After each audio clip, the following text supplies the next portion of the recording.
We know that high trust cultures are 50% more productive. Customer experience wisdom, a dash of travel talk. We've been cleared for takeoff. The best meals are served outside and require a passport. Today's guest is Tim McCleary. Now, if you care about culture, and I'm not talking about the poster on the wall kind of culture, but the real, lived experience, he's someone you're going to want to know. Tim is the founder of the Involvement Practice, a company that doesn't just advise on culture, they activate it. His approach, involvement culture, is built on trust, ownership, and a deep belief that people are at the heart of performance. Before all that, Tim's path went through NBC, Warner Brothers, and GE, where he helped lead one of the most impactful global rebrands in corporate history. Whether behind the camera or in the boardroom, communication has always been the thread. And he's just back from the World Experience Summit in London. So y'all know we're going to get some of that global perspective today. Tim, welcome to CX Passport. Thanks, Rick. Excited to take this journey with you. Tim, where do I find you today? I'm in Charlotte, North Carolina. One of my favorites. Folks who know me know that I spent some time at a university in the state of North Carolina, Duke fan, Duke University, and love Charlotte. Beautiful trees, beautiful setting. So I'm jealous of your setting right now for sure. It's pretty nice. Great coffee, but we are known for our tree canopy. You're right. I was thinking, looking at your brand history, that I mentioned communication is that thread through your entire career. We talked about photography at NBC, the global branding at GE, culture work today. What have you learned about how powerful communication truly is inside of an organization? Yeah, it's a great place to start, Rick. It's critical, and it leans into the work we do at the Involvement Practice. As you mentioned, there's been this consistent thread through my career. Whether starting as a commercial photographer in Toronto, I'm Canadian and grew up in just outside of Toronto, or continuing that career out in LA. I shot fashion and small product, then moved into internal communications and public relations, media relations, and then on up into global brand management with GE.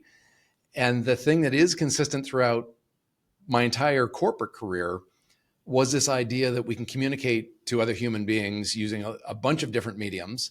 And I was just really motivated to learn how to use them effectively and how they tied together.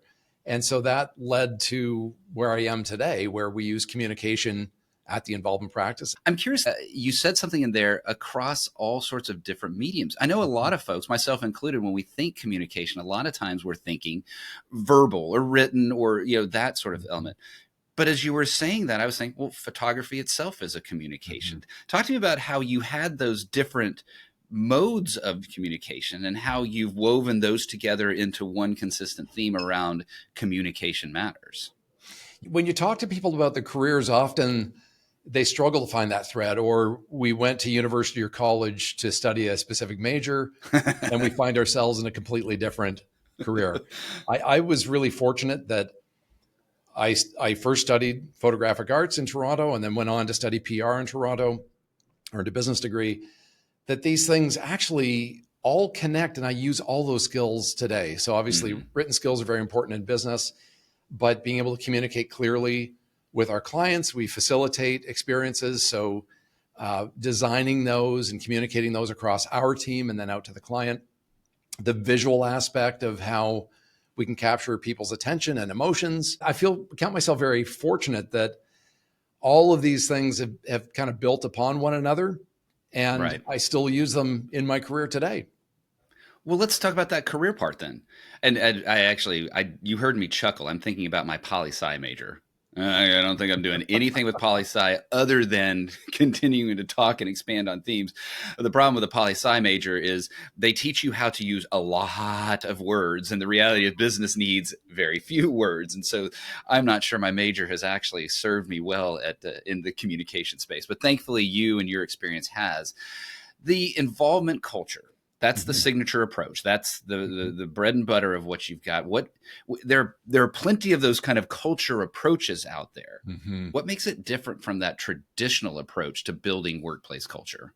Yeah. So where we started Actually came out of my last corporate experience, which was leading the global rebrand of GE. 311,000 employees in over 100 different countries, 100 different businesses. So you can visualize the complexity of that. Yeah. We were rolling out this major change to simplify GE, and I began to play with this idea of involving employees in that strategy in a very different way. Back then, this is almost 20 years ago now, GE was very command and control. There was, if something new was being launched, it meant it was baked and then pushed out, and smart people in the businesses pulled it down and said, okay, we've got it. Right. And I realized that we weren't just rebranding the company, we were actually shifting the culture in a significant way. And I began to use involvement techniques and found they worked really, really well. They were effective. They moved us quickly because we were inviting people into the strategy as opposed to telling them this is what it is.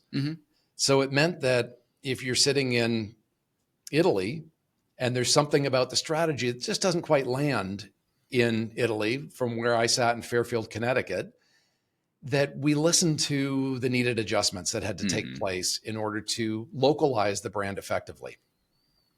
So out of that experience, I thought, well, if we can use involvement techniques in a company as complex as GE, we could do it with companies of equal size or smaller. And we landed 18 years ago on a methodology we still use to this day, and that's understand, own, and activate. If we can help people break down and understand a change inside the organization, help them understand it by being able to ask questions, which often doesn't happen when at the pace that corporations move, we either don't ask them because people are busy or we're afraid to ask them. Right. So giving people a chance to really deeply understand the change, then we move them into that own phase. What's in it for me? What can I be doing to make this part of my job every day? And that tips into the activation piece. If they can understand it, if they can own it, then they can be ready to activate the change and invite more people to be part of it. And that creates a tipping point often inside a culture, inside a company, where other people will see how we are responding and behaving, and generally will get on board or they'll self-select out. And that may mean self-selecting right out of the company. So we blend that methodology with our expertise in experience design, which makes what we do quite unique. So we look at what the challenge is. We have a discovery process that we take a client through around their culture to really understand what's going on in the culture. And then we'll design a series of experiences to take a team to start to understand and connect with members of the team in an effective way, building trust, finding ways to collaborate. And all of these things bubble up into involvement culture. We want to teach people inside organizations to involve their people. We know that when we can involve people effectively, productivity goes up, engagement goes up, collaboration goes up. So that's really our objective when we're brought in to help strengthen a culture. Hey there, CX Passport travelers. I want to let you know about CX Passport Live. CX Passport Live helps brands amplify their event's impact with the power of live, in-person podcasting. Brands partner with CX Passport Live at their on-site event to help excite attendees, reward high-value customers, and convert potential customers. Bring a new level of energy and excitement to your event and amplify your brand's impact with CX Passport Live. Learn more at cxpassportlive.com. Now, back to the show. And there's so much of that I hear in the customer experience world, and there's a lot of overlap there that I want to ask you about here in a second. But there's something that you triggered in my brain when you talked about the Italy example. And I love the idea of globalization, right? There are way too many boardroom designed experiences, strategies, tactics that simply don't play out across borders because, well, guess what? Cultures are different. But there's a balance to be struck there. And if Italy is slightly different, and so is Mexico, and so is Germany, and as we keep going, and then you can even get even more further down as we get into divisions or teams or individuals, how do you How do you handle that tension between, look, this is really what the corporate strategy is, and the customization aspect of it to make sure that it is appropriate for whatever that is, geographic or corporate hierarchy? There's something that we have to discern when we're going through a change. Mm-hmm. And that is the noise that we hear when we are initially implementing the change, which is natural. It's just people saying, I'm not comfortable with this. We've never done it this way before. And what is truly a challenge with the strategy we're implementing. Mm-hmm. And when we can sift through that and find where those nuggets are that would prevent the strategy from being localized effectively, then we can hone in on those things. And that's exactly what we did at GE. We said, if this color doesn't work in your market because it conveys the wrong thing, here's another option.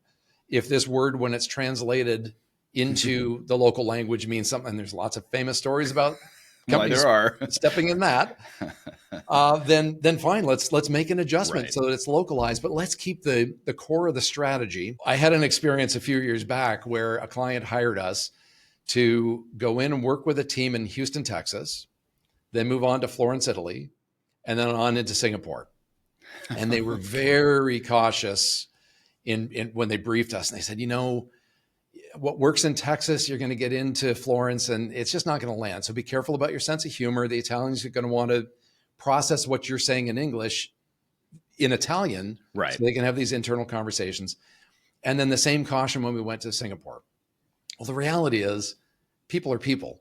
And although there are cultural differences that we're very sensitive to when we do global work, and we do a lot of it, but the reality is once we got into Florence, as soon as the team warmed up with us, they were laughing with us. So sometimes we can kind of get over our skis a little bit on things are so different in these places.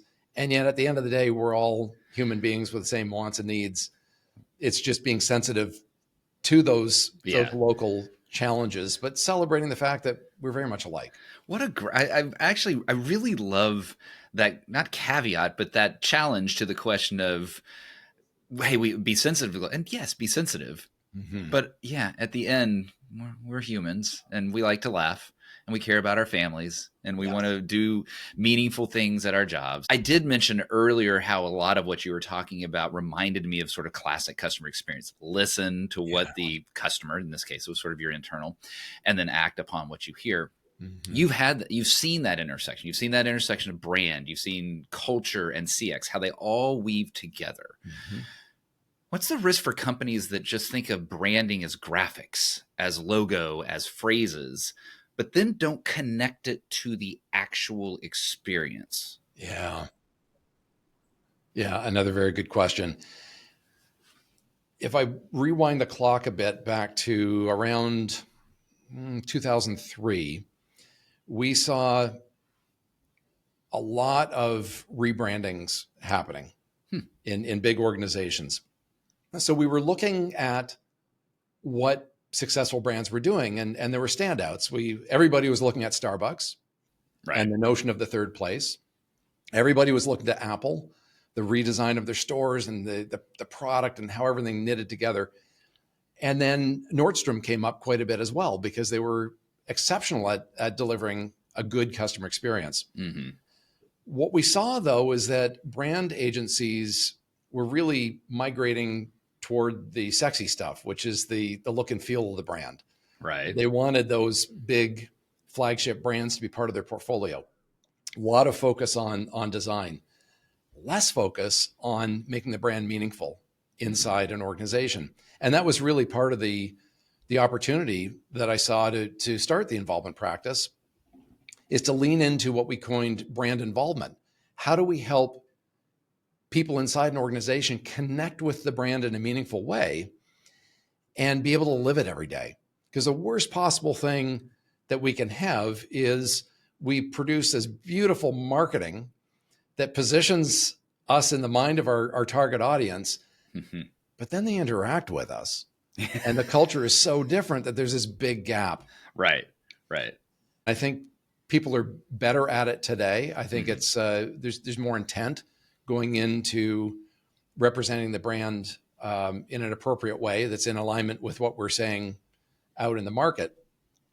But it brings up a question for me, and I'd be curious to get your take on this, that was it too expensive to continue to invest in CX?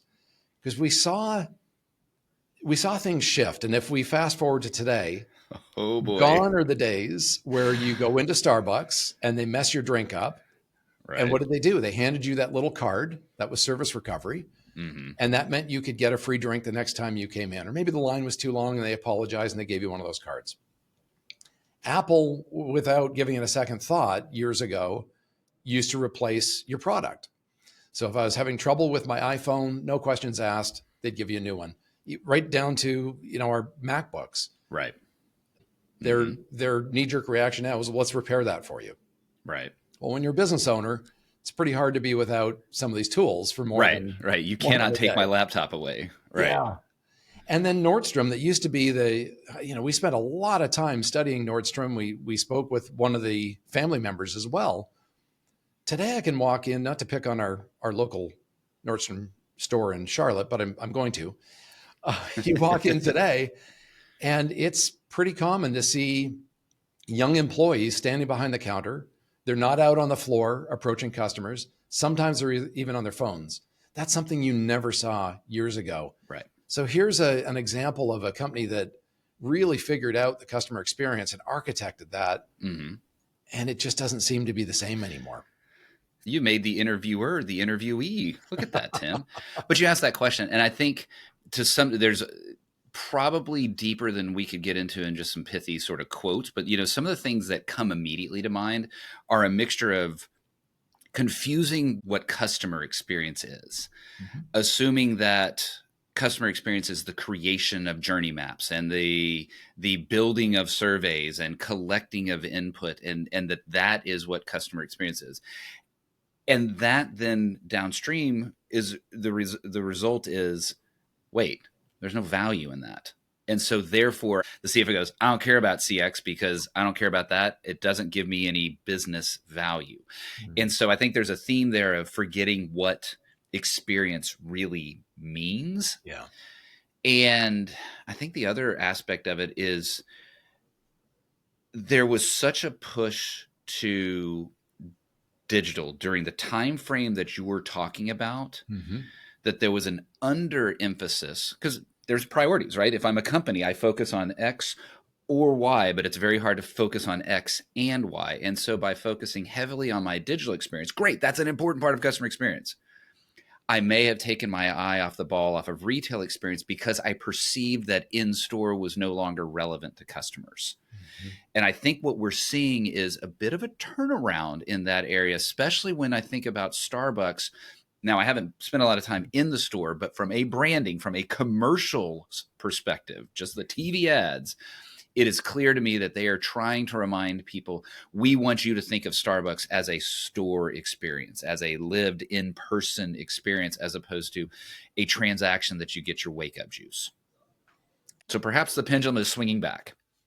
I agree with you. And Starbucks is a great example.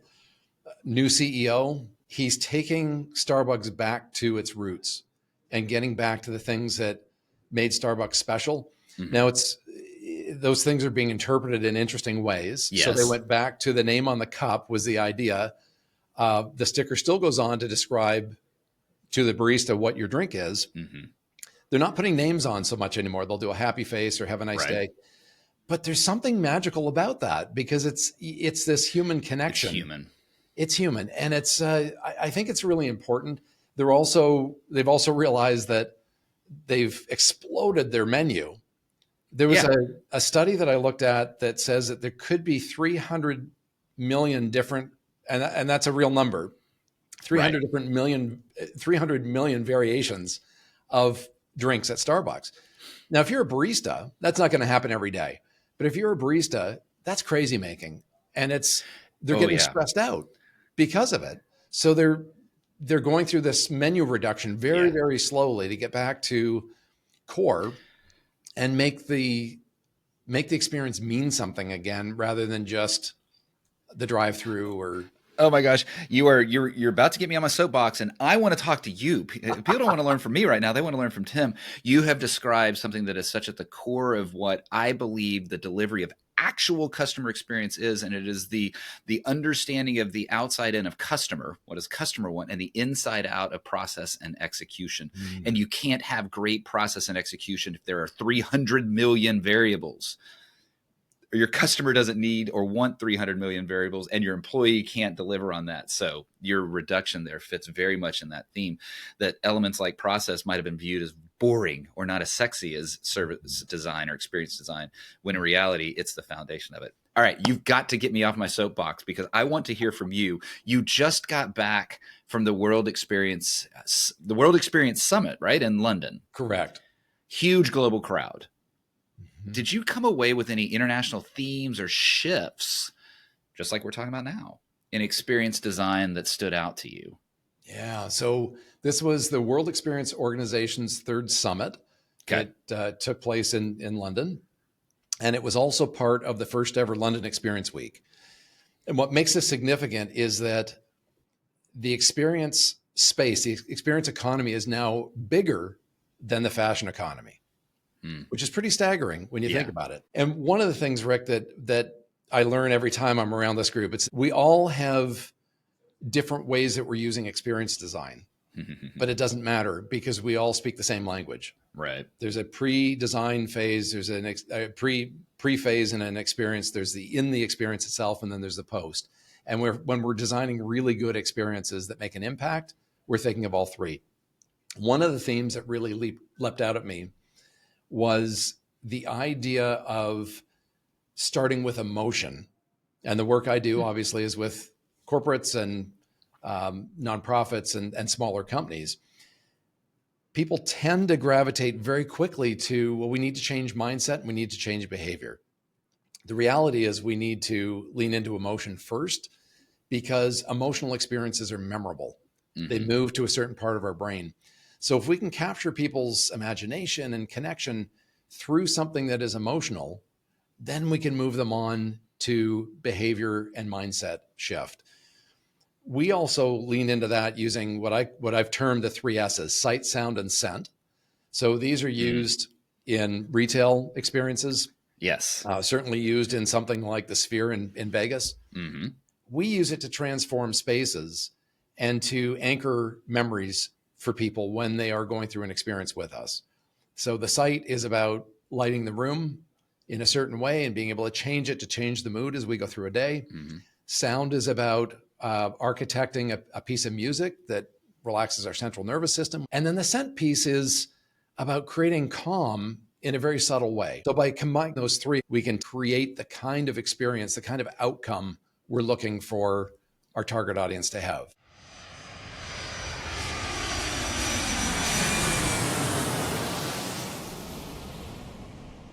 Tim, you've made me now wish that I had been at that summit. So much of what you're describing requires that sort of physical presence of sight, sound, and scent. And that last one, I think, is really not well understood consciously by a customer, but subconsciously. I know there's a particular scent that I still recall. It's no longer this hotel anymore, but from the Intercontinental Hotel in Hong Kong.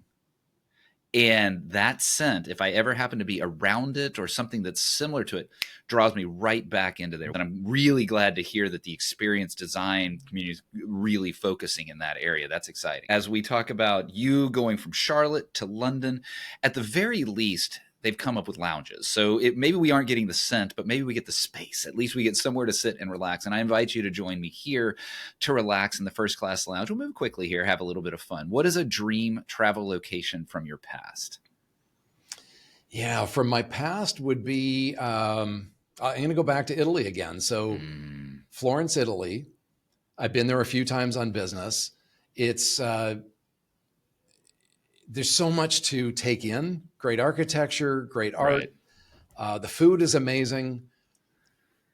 But there's also something special about just sitting watching people. Yes.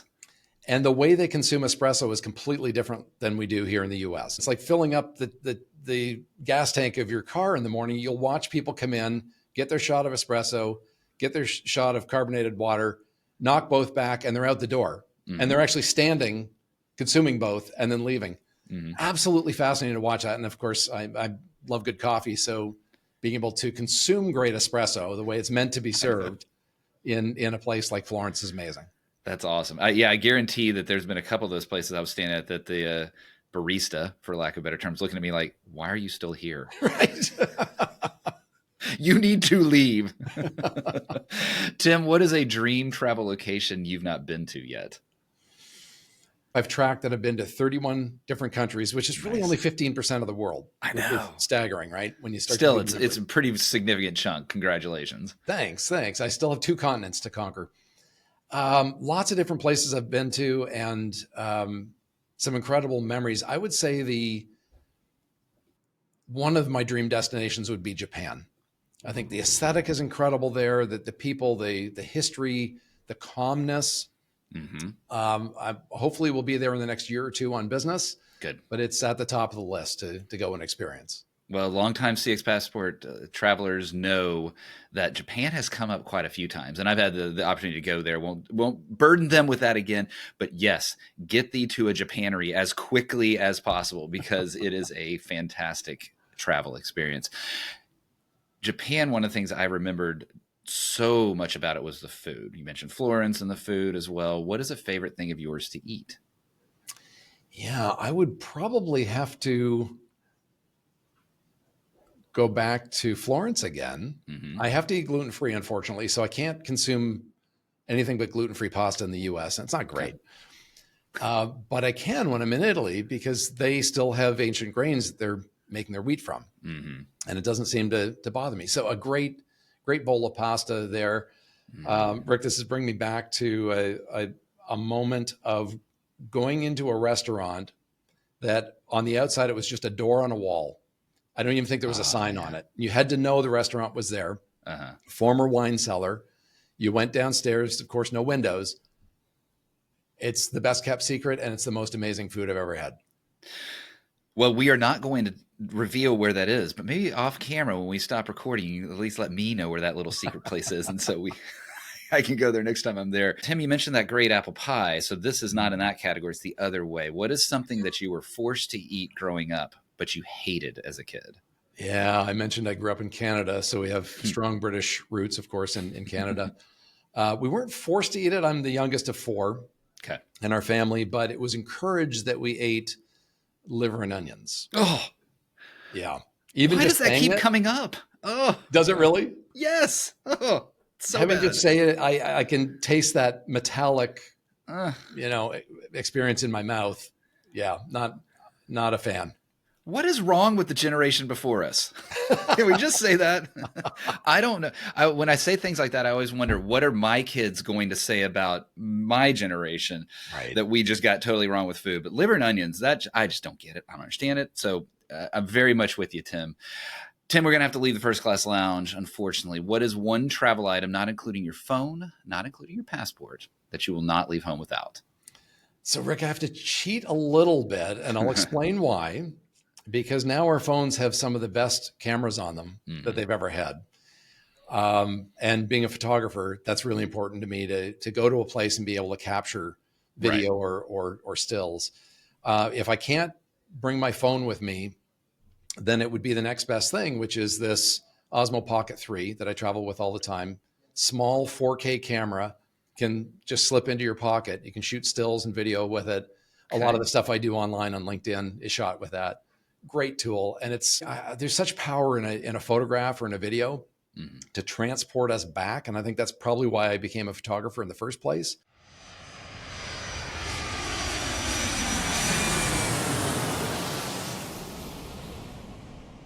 Tim, you're going to hate me. I'm still kind of the iPhone guy, but you're right. The camera's gotten so good that it's hard for me to use something else. You mentioned emotions. We also have talked about trust. I want to spend time, and we may close out here talking about trust because it's so impactful. It's a major theme in your work. It's a major theme of just humanity. I even heard you're adding a neuroscience element to your team. So what does it mean, and even how to measure trust in real time? And then how does that change how organizations operate? So we're very, very fortunate that we've added Dr. Paul Zak to our extended team. He's a renowned neuroscientist based in California. And what Paul has done is he's figured out over 20 years how to measure trust in real time. And he can do this by combining a wearable like an Apple Watch or a sport band with the app that he and his team have created called Six, S-I-X. Any of your listeners can download it right now, and it's free to use. Okay. And what it's doing he's the expert, so I can't go into a ton of detail. I'm sure I'm going to get it wrong. But what he's doing is he's measuring heart rhythm and extracting using an algorithm to get to an understanding of when oxytocin and dopamine are released into our system. And there's a connection between the release of those chemicals and our experience around trust. So the application of that is for us to do a pre, during, and post measure of a team going through an experience with us. Do we see trust building? Do we see it sustaining out the other side? This is stuff that I had no idea existed, that we could do this. And when I met Paul a couple of years ago through the WXO, through the World Experience Organization, I said, Paul, where have you been all my life? This ticks a box that I've been trying to tick for a very long time. We can now actually use science to prove it out and show the impact. Even more than that, we can measure during an experience that we're delivering. And if we see trust is waning, we can change in real time to bring it back up again. Wow. Incredibly powerful stuff. And we know that high trust cultures are 50% more productive. So that's the driver behind this. If we can help organizations build a foundation of trust, we can actually help them increase their productivity and help them grow. I just want to sit on that for a second. Like, first, the sci-fi of what you described is really cool. Duh. And then the idea of using that real time. Help me understand that I get it from a theoretical, a lab kind of perspective. Real time in a business environment, what does that look like? How does an organization take this out of the lab and into their actual practice? Yeah. So without naming client names, we've got a healthcare organization looking at using it to discover stress levels across their teams and being aware of it. The nice thing about it is I can be running the app throughout the day and I can see when my brain is really lighting up. Dr. Zach talks about the fact that our brains don't lie. So if we're doing this measurement, there's no way to game it the way things can be gamed the way we used to do it, which would be a post-experience survey. Tell me. Yeah. Right. And so there's a couple of dynamics going on there. One, if we've delivered a really good offsite experience for you and you want to see us come back and do it again, you're probably not going to give us low scores because you want the team that organized it to bring us back. Right. People tend to be polite and tell us what they think unless the food's really bad. But with this kind of measurement steeped in neuroscience, there's no way to game that. We can tell exactly what's going on in your brain when your brain is lighting up and when it may be trailing off a bit. We're going to leave it right there. That is really, really cool stuff. And it's, shaping the way my brain is thinking about how we can understand trust and then do something with that understanding. Tim, if folks wanted to get to know a little bit more about you, some of the apps you're mentioning, anything, your presence and your consulting business, what's the best way for them to get to know more about you? Yeah, thanks, Rick. The best place would be to go to theinvolvementpractice.com. On there, you're going to see the type of work we do, everything on there, all the video, all the photographs are all original from actual events. There's no stock. So they'll get a sense of what it feels like to work with us. And then also importantly on that site is a page called Be Human. And that's at be-human.today. That's a community that we recently launched to help people connect with each other with small ideas that they can implement in their communities. So I would invite your listeners to go and check that out. Maybe put an idea up on the Be Human page and see what other people have shared. Oh, that's cool. I like that. Already bringing a little community to this. What a great flavor. Tim, my brain definitely would have been lighting up if I were using this app because have been intrigued and taken down paths that I did not anticipate as we walked through this conversation. I love that we ended on trust, because I think that is such an important part of just simple humanity. Tim, a great conversation with you today. Thank you for being on CX Passport. Thanks, Rick.